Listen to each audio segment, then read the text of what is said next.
Hey gems, welcome back to my channel. If you are new here, welcome, and please hit that subscribe and bell notification button so that you are notified every single time that I post.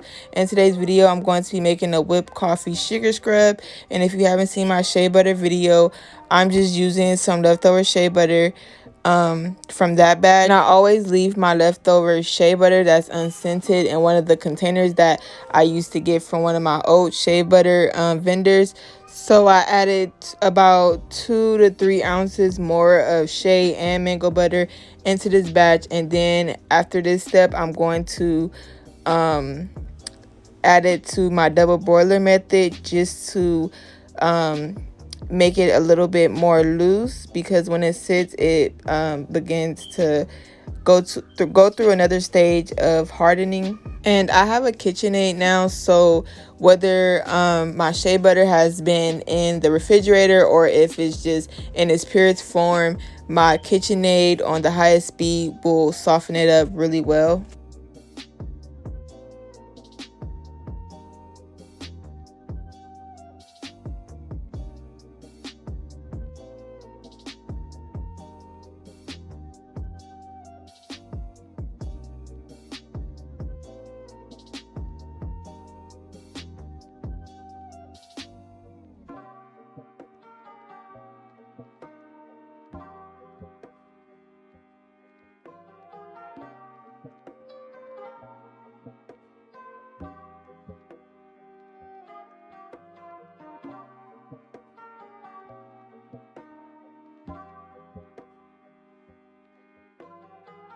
So here I am just melting down the butters on low heat. If you haven't seen my last shea butter video, go and watch that, because I have a lot of tips on how to keep your shea butter from not being gritty in that video. So I'm doing this on low heat just to soften up the mango butter, not too much of the shea butter, but the mango butter really was the problem, because the mango butter is usually a little harder than the shea butter.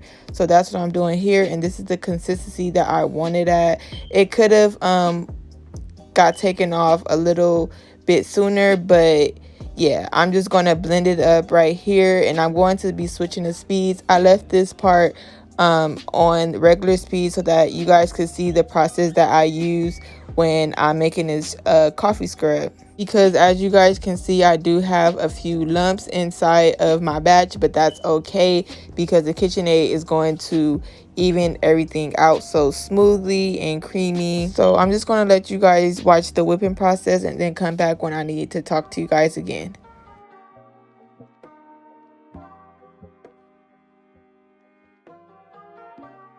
I don't know if you guys can see, but when I make my scrubs for the body, I usually add glycerin. When I make my whipped shea butters, I do not add glycerin, but for my scrubs, I do add glycerin.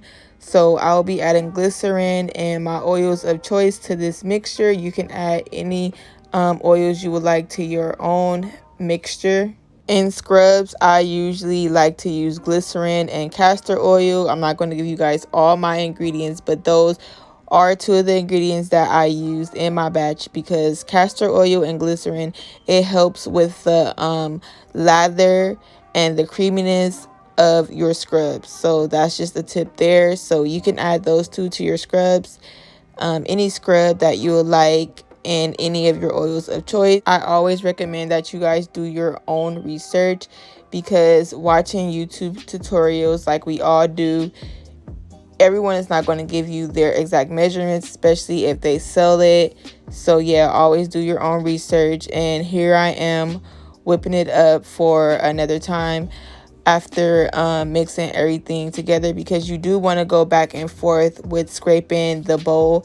I didn't include some of the clips of me doing all the whipping, but yeah, you want to do that. And here I am just adding my other additives that I want to add into my sugar scrub. I always use organic agave, and I'm just adding my other oils that I want to use that have more moisturizing properties outside of the shea butter and the mango butter.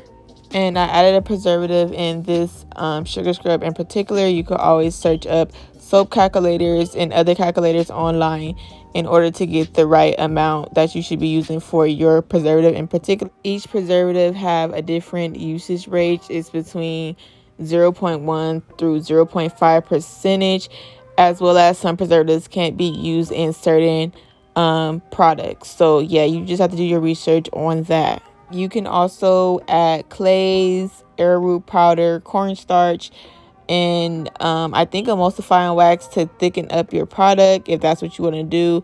I think emulsifying wax is used in water-based products. I'm not sure, but this is after I put it in the refrigerator for about 10 minutes because I wanted it to thicken up a little bit more, but I don't want it to be too liquidy, so that's what I'm doing here. What's going to double your batch in size is the coffee and the sugar, so you want to add even amounts to the batch, and it will grow in size as you whip it.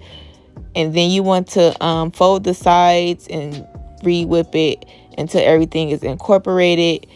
So yeah, I'm just going to let you guys watch the rest of the video. If you guys have any questions, just leave me a comment down below and I'll be sure to answer them for you. And thank you all for watching. Be sure to like, comment, and subscribe, and leave me your favorite emoji down in the comment section below. Enjoy this video, you guys. Bye.